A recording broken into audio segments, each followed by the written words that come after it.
like body positivity. I was just, and like there are so many ways to express that, and just a small way for me to do that is to take a ton of pictures of myself, whether it seems really vain, but for me, I get something out of it. I'm like, hey, this is the way I look now. I've gained however many pounds since I stopped starving myself, but I still like the way I look, and I have stretch marks and this and that, but I still like myself. Wow. I guess I wasn't expecting that this story, would get into such deep issues. Yeah, she told me, it took her a long time to get to this point where she will share things about herself, right? To build up this kind of confidence. And Pia, I gotta say that there's even more that she said she went through to get to this point where she feels confident to express herself online, as she does. And so I gotta warn you that what she told me next, what you can hear right now, is pretty disturbing. When I was in high school, I was sexually assaulted, and then when people at my school found out, they just decided that I was a slut, and everyone was calling me a slut and saying really mean things about me. And then I became really depressed, and then I became very anxious, and then I developed an eating disorder, anorexia and bulimia, and then basically just that was my life. I don't think I told anyone for a year, and everyone was just like, what's wrong with you?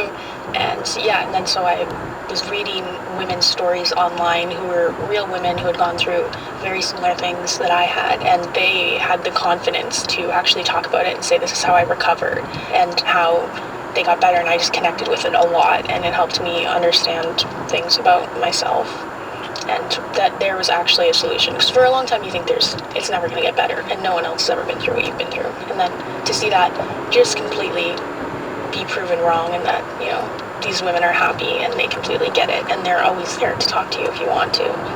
Was there like one particular person's story or post or something that you remember really helped you? Probably the first one I read, where I think it was a poem that a girl wrote about being sexually assaulted, and I actually messaged her and said, like, thank you so much. And then when I started getting more followers, someone sent me a very similar message saying, like, thanks for sharing that. I haven't even told anyone what happened to me, and you being able to talk about it to thousands of people really makes me feel like one day I'll be able to do the same. And I was like, that's amazing, because I actually said the exact same thing 2 years ago to another woman when she was tweeting it to thousands of people, and I hadn't even been able to tell my own mom.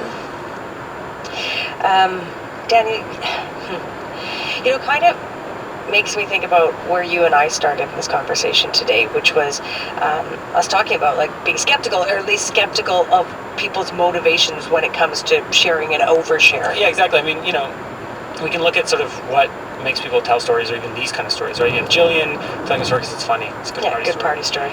You got Michaela sharing this story and other things online, because it's funny, but also because it's about finding connections to people. It's about community. Yeah. And so, we started with this silly poo story, which was very easy for me to judge from afar and like build up this whole conspiratorial apparatus. And I did that, I think, because it's easy to be cynical of what people share on social media, because social media is full of hyperbole and robots and marketing teams trying to get my attention all the time. Yeah, but there is also real people on social media as well, and their motivations for sharing stuff isn't always as simple as, hey, I just want attention. Yeah, and that seems super obvious that, like, we have all these complicated motivations for doing what we do, and yet I think there's something about social media where I forget that all the time. I think many, many people do.